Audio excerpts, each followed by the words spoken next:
The Story of the Unhappy Big Fish. In a puddle near a big river lived a group of fish. They all were friends and played with each other and were very, very happy. Among them lived a bigger fish. He was very proud, and because he was bigger, he thought of himself as more important than all the other fish. He was always mumbling and grumbling in the company of the little fish. So one day, one of the little fish told him, "This puddle is too small for you. I'm surprised that you don't go to live in the big river. There you would have much better pals than little fish like us." The big fish thought about those words, and indeed, he thought that it would be a good idea for him to go to the big river. "I'm tired of these little fish," he thought to himself. "When the winter comes, I'll be able to leave this puddle and go and live in the big river where I can socialize with more distinguished fish like myself." Soon the winter came and flooded the puddle, and now the big fish could easily swim to the big river. And how different it was there! The rocks were bigger, the plants were bigger, and so were the other fish. Much, much bigger.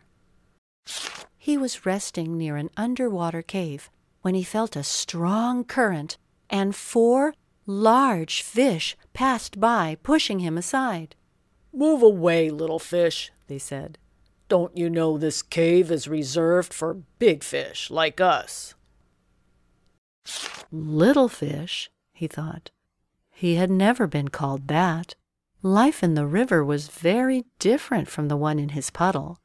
He decided to hide in some algae and try to rest. Not long after, though, 2 huge and fearsome fish found him and started to attack him. He escaped by swimming into a little crack in a rock where they couldn't fit. Oh, that was scary. He stayed there for some time, waiting for the other fish to go away, and this gave him time to think. Was this the way life was in the river, he thought?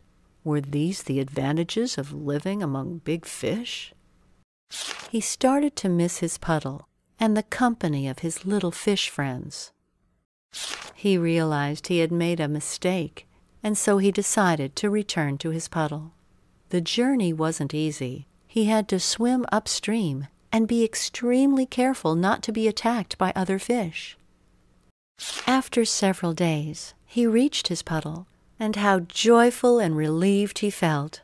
There was no other place in the world where he would rather be.